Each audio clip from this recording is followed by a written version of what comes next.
एक लड़का त्रिपुरा का जो उत्तराखंड पढ़ने के लिए आया था, उसको इस आधार पर मार दिया जाता है कि उसका शकल जो है चाइनीज़ जैसा था।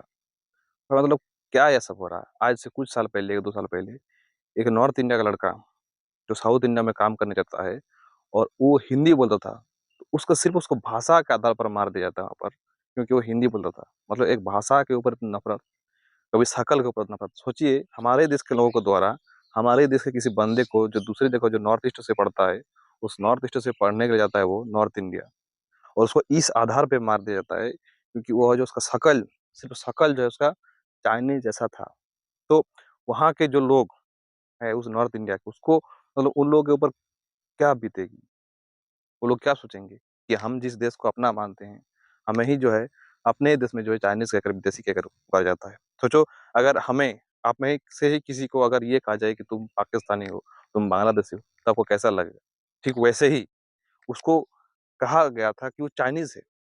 और जब इसका उसने विरोध किया कि हम लोग चाइनीज़ नहीं है, क्यों? तुम लोगों को परेशानी क्या है? हम लोग इंडियन है और हमें गर्व है इंडियन होने पर। लेकिन इस तरह से अगर हम लोग करेंगे, ऐसे ही बता पाएँगे हम लोग गर्व है इंडिया पर। लेकिन इन जो लोगों ने किया है, इसके ऊपर जो कड़ी से कड़ी कार्रवाई करनी चाहिए, और शायद कुछ लोग जो है पकड़े भी जा चुके हैं। एक आध बंदा जो नेपाल का है और वहाँ का भी लोकल था, उत्तराखंड का। लेकिन ये बहुत दुःख की बात है। इधर हम लोग कहते हैं कि बांग्लादेश में जो है इस तरह से धर्म के आधार पर मार दिया जाता है। लेकिन हमारे देश में जो ये हो रहा है, ये कितना गलत है सोचो। एक तो वैसे ही जो है नॉर्थ ईस्ट के जितने भी लोग हैं, उनको ये हमेशा झेलना पड़ता है कि तुम लोग चाइनीज़ हो, चाइनीज़ हो, चाइनीज़ हो। लेकिन आज हमारी सीमाएँ मतलब जो है खत्म हो चुकी है।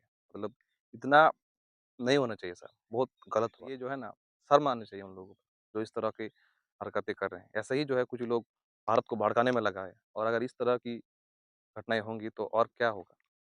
काफ़ी गलत